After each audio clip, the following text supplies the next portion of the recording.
Hey, I'm Jeff. Welcome to Infinite Lagrange. Let's take a look at the patch notes today. And one thing included in the update is this new docking point. Lets you communicate across system. It's a level 3 docking point. And another big part of the update here is in the Dawn Point store. We have some new tech file boxes that have come in. We have the ship liveries and the emblems are still there. You can still purchase those. But they've added some tech files, and not all of them cost Dawn points. So straight up ship blueprints. This is the very normal enterprise blueprint file. You notice there's no phase specific ships in here. And when I say very normal, I'm actually skipping over. This is kind of like it's actually a little bit of the creme de la creme of the ships that people might want. So you've seen the frigates. That's a pretty short list. I definitely feel like I'm always pulling the Mare Nubium, and it's not the ship I ever want. But the rest of the frigates are okay. At least I have one good variant in them. The destroyers, those are all great destroyers overall. They all have a good variant in them, and the same with the cruisers. These are all ones with great variants. And you see the ST-59 is not in the battle cruisers, and the CV-3000 is not there. Fighters, they've also trimmed down the list as well, and corvettes.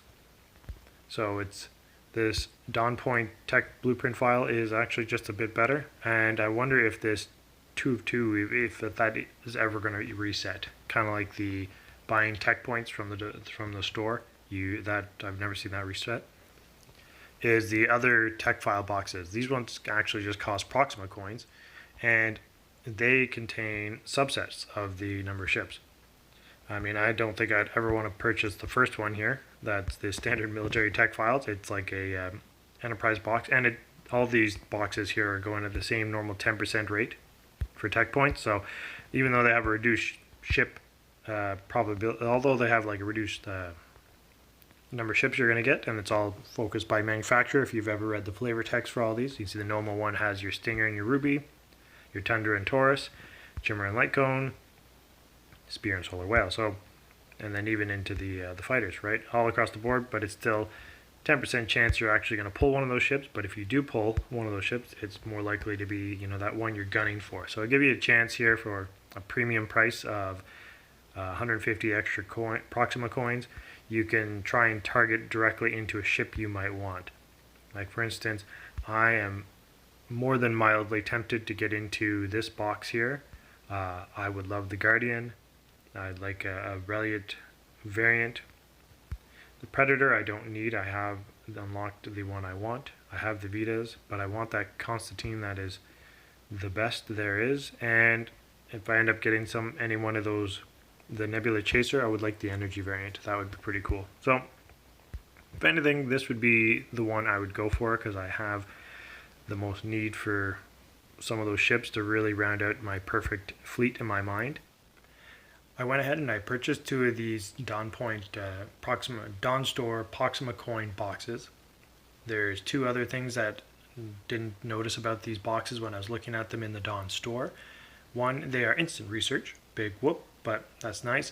The second is they are double the tech points. So as for value, they are a box and a half, 450 Proxima coins worth of value, but they're not a discount, and they're not overpriced. They're about what I would expect at the current tech point or blueprint rate to value right now in the Proxima coins. So that's good. You're not paying a premium for the subset of ship selection. That's the important part for getting these. I did purchase a number of them at that valuation. I feeling a bit rich, but it's also because they were the expected value. I do like the double tech points, and I was able to target a few ships. Didn't get any. The closest one I got was that Mare Tranquillus. And that's everything to know about those boxes.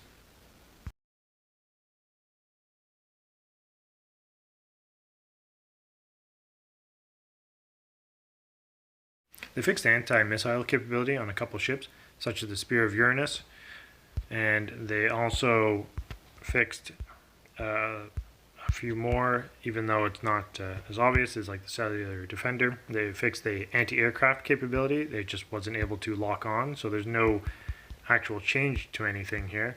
It's just that it will actually potentially hit aircraft more often, so we might see some updates there. The Mar Serenitatis is one of the ships that benefit from the new anti-missile capabilities, or the upgrade to the anti-missile enhancement system. It is now jumped from 2% to 25%. The cellular defender and other ships, they just had one of their enhancements renamed. The crit chance one has been renamed to sympathetic detonation. There is an improvement to anti-aircraft UAVs.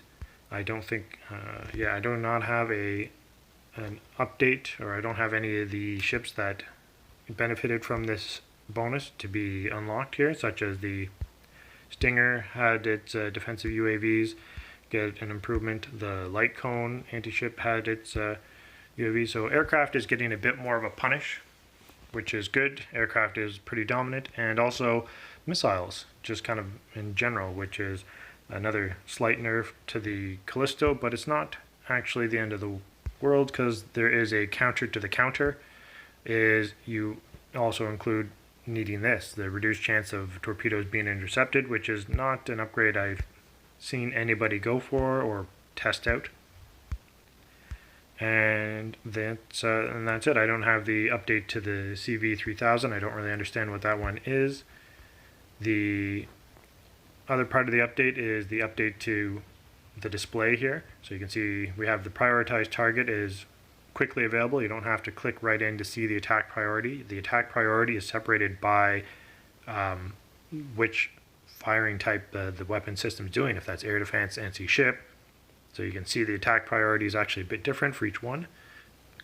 And the other nice sort of change to that is if you have multiple weapon systems, you can see how much they're contributing to the, not the bow railgun, how much each of these other weapon systems is contributing to the damage. So here we can see that the anti-ship fire from the Fortress is most of the damage of this 1500 damage is coming from this one gun here, and the other ones are focused different. So you see some other prioritized targets. They're small ships, large ships, and aircraft is the ones that I've seen for prioritized targets.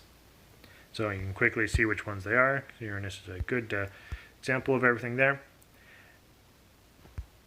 And that's the big changes that are coming in. So we'll see if that has some effect, that we have to be a bit of a cooling off of aircraft as they keep on buffing anti-aircraft capabilities, and potentially seeing fewer Callistos coming in here and just dominating the cruisers, especially those anti-battle cruiser Callistos.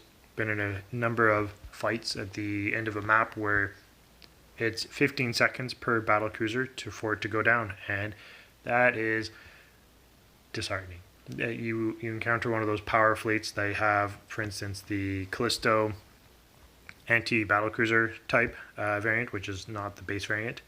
You throw in a bunch of aircraft that are like their Vita bombers, and the CVT-800s and other, where you just start hitting the critical systems on those battle cruisers. And I was just seeing, I had one fight where 45 seconds, 3 battle cruisers down, and the fight was just a rout after that. Had to get out. So that I'd love to see that perfect sort of fleet get just leveled off a little bit with these new changes. Aircraft being able to carry some more anti-aircraft capability on your ships, being more effective, and some of this anti-missile capability that you can include, and you can really balance out your fleet to not get just completely swept like that. And that's the patch notes. Janet?